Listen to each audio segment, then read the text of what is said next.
Stand and retreat. Amen. Good afternoon, class. Bago tayo umupo ay pupulutin muna natin yung ating mga basura sa ating nakakaalam ng ating classroom rules. 1 ay mag-behave.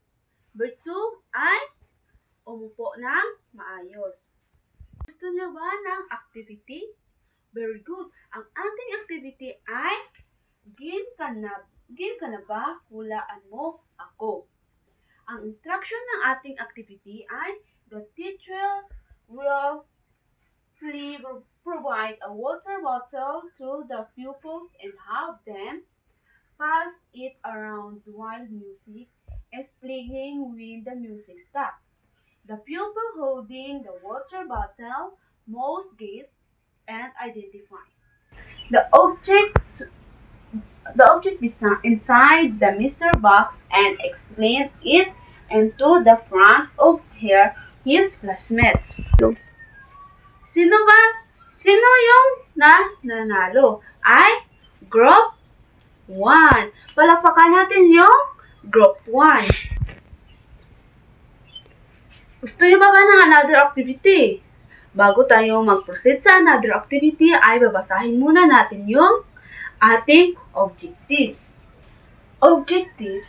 At the end of the class, the pupil should be able to A. Identify the healthy and unhealthy. B. Classify the healthy and unhealthy foods. And C. Value the importance of eating healthy and unhealthy. Diba gusto nyo pa ba ng another activity? Okay, magbibigay si teacher ng activity. Ang activity natin ay classify the picture. Instructions, the teacher will provide a pictures of healthy and unhealthy foods. The pupils will classify the picture. Gusto nyo pa ba ng another activity? Okay, magbibigay si teacher ng another activity. Ang title ng ating another activity is classify the pictures. Instruction, the teacher will provide a picture of healthy and unhealthy foods. The pupils will classify the picture into their corresponding categories and raise their right hand if they want to answer. So, unhealthy foods and unhealthy. Ito yung unhealthy at ito yung healthy foods. Sino ba na nakakaalam ng healthy foods? Is milk. Wow, very good. Milk. Ang unhealthy foods na naman ay sino nakakaalam? Ang unhealthy foods ay chocolate. Diba ang chocolate makasisira ng ngipin? So, our lesson for today is all about healthy and unhealthy. Food plays a very important role in keeping our body strong, energetic, and free from sickness. Choosing the right kind of food can help us grow properly, think our clearly and live a longer and happier. Ang pagkain ay manakakapal na pagkakahalagang papel sa papanatiling malakas, masigla at malayo sa sakit. Ang ating katawan ang pagpipili ng tamang pagkain at nakakatulong upang tayo ay lumaki ng maayos, makapag-isip ng malinaw at mabuhay ng mas mahaba at mas masaya. Healthy foods are those that give our bodies and nutrients they need. These include fruits, vegetables, whole grains, lean meats, fish milk, eggs, and nuts. They are rich in vitamins, minerals, protein, and fiber that help us stay active, fight diseases, and maintain a healthy weight. With eating healthy foods regularly also improves our concentration and school strategies and bones and muscles, and gives us more energy for daily activities. Healthy foods malusog ng pagkain. Ito ang mga pagkain na nagbibigay ng sustansya na kailangan ng ating katawan, kabilang dito ang mga prutas, gulay, whole grains, buong bottle lean meats, karni ng walang taba, isda, gatas, itlog at mani. Ang mga itong mayaman sa vitamina, mineral, protina at fiber. Fiber na tumutulong upang manatili aktibo, lumaban sa sakit at mapanatili ang tamang timbang.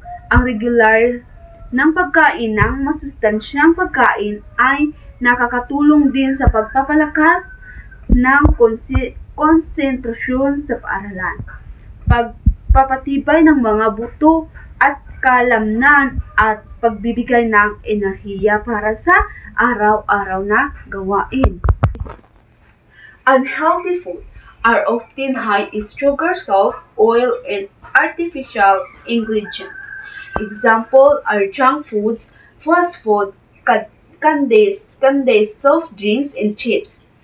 This food may taste delicious, but eating too much of them can lead to health problems like obesity, diabetes, heart disease, and weak immunity. And healthy foods usually give only an empty calories, meaning they fill the stomach but do not provide the nutrients our bodies really needs. Unhealthy foods hindi malulusog na pagkain. Kadalasang mataas sa asukal, asin, mantika at artificial ingredients. Halimbawa nito ay junk foods, fast foods, candy, soft drinks, at chips. Maaaring masarap ito, ngunit kapag palagi itong kinakain, maaari itong nagdudulot ng mga sakit tulad ng labis na katabaan, obesity, diabetes, sakit sa puso at mahina ang resistensya.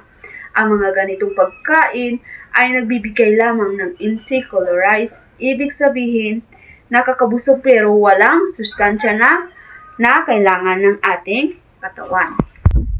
Gusto niyo pa ba ng another activity? Okay, magbibigay ulit si teacher ng another activity. Ang activity natin ay instruction. The teacher grouped the pupil into two groups. Each group drew a healthy food and unhealthy food. Group 1 drew a healthy food. Group 2 drew a unhealthy food. Okay, this is group 1 and this is group 2. Okay. Are you done, class? Okay. Dahil tapos na ang inyong activity ay mag-proceed tayo sa ating quiz. Direction and circle the healthy foods and cross out the unhealthy food at a heading. Okay. Ito yung healthy foods versus unhealthy foods. Are you done, class? Okay, very good. Are you done? Okay. Bago tayo umuwi, ay magbibigay si teacher ng gawain nyo sa bahay nyo. Ang ating assignment. Instruction: draw at least 5 healthy foods and unhealthy foods. Write your answer and your activity notebook. Goodbye, class. Goodbye. See you and tomorrow.